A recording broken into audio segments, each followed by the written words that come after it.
रविदास जी को पंजाब में रविदास कहा। उत्तर प्रदेश, मध्य प्रदेश और राजस्थान में उन्हें रैदास के नाम से ही जाना जाता है। गुजरात और महाराष्ट्र के लोग रोहिदास और बंगाल के लोग उन्हें रुईदास कहते हैं। कई पुरानी पांडुलिपियों में उन्हें रायादास, रेदास, रेमदास और रौदास के नाम से भी जाना गया है। कहते हैं कि माघ मास की पूर्णिमा को जब रविदास जी ने जन्म लिया वह रविवार का दिन था, जिसके कारण इनका नाम रविदास रखा गया। उनका जन्म माघ माह की पूर्णिमा को हुआ था। इस वर्ष 12 फरवरी 2025 यानी आज ही के दिन उनकी जयंती मनाई जाएगी।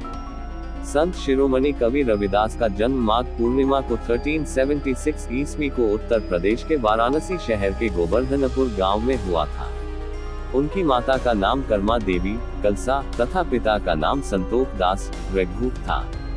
उनके दादा का नाम श्री कालूराम जी, दादी का नाम श्रीमती लखपति जी, पत्नी का नाम श्रीमती लोना जी और पुत्र का नाम श्री विजय दास जी है। रविदास जी चर्मकार कुल से होने के कारण वे जूते बनाते थे। ऐसा करने में उन्हें बहुत खुशी मिलती थी और वे पूरी लगन तथा परिश्रम से अपना कार्य करते थे। उनका जन्म ऐसे समय में हुआ था जब उत्तर भारत के कुछ क्षेत्रों में मुगलों का शासन था। चारों ओर अत्याचार, गरीबी, भ्रष्टाचार व अशिक्षा का बोलबाला था। उस समय मुस्लिम शासकों द्वारा प्रयास किया जाता था कि अधिकांश हिंदुओं को मुस्लिम बनाया जाए।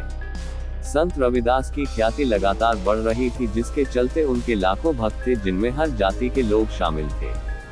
ये सब देखकर एक परिद्ध मुस्लिम सदना पीर उनको मुसलमान बनाने आया था। उसका सोचना था कि यदि रविदास मुसलमान बन जाते हैं तो उनके लाखों भक्त भी मुस्लिम हो जाएंगे। ऐसा सोचकर उन पर हर प्रकार से दबाव बनाया गया था, लेकिन संत रविदास तो संत थे, उन्हें किसी हिंदू या मुस्लिम से नहीं मानवता से मतलब था।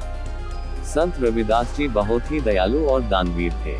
संत रविदास ने अपने दोहों व पदों के माध्यम से समाज में जातिगत भेदभाव को दूर कर सामाजिक एकता पर बल दिया और मानवतावादी मूल्यों की नींव रखी। रविदास जी ने सीधे सीधे लिखा कि रैदास जन्म के कारणे होत न कोई नीच, नर को नीच कर डारी है, ओछे कर्म की नीच, यानी कोई भी व्यक्ति सिर्फ अपने कर्म से नीच होता है। जो व्यक्ति गलत काम करता है वो नीच होता है। कोई भी व्यक्ति जन्म के हिसाब से कभी नीच नहीं होता। संत रविदास ने अपनी कविताओं के लिए जनसाधारण की ब्रजभाषा का प्रयोग किया है। साथ ही इसमें अवधी, राजस्थानी, खड़ी बोली और रेखता यानी उर्दू फारसी के शब्दों का भी मिश्रण है। रविदास जी के लगभग 40 पद सिख धर्म के पवित्र धर्म ग्रंथ गुरु ग्रंथ साहब में भी सम्मिलित किए गए हैं।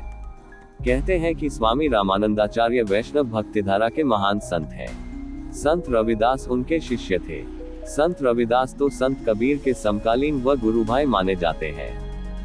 स्वयं कबीरदास जी ने संतन में रविदास कहकर इन्हें मान्यता दी है।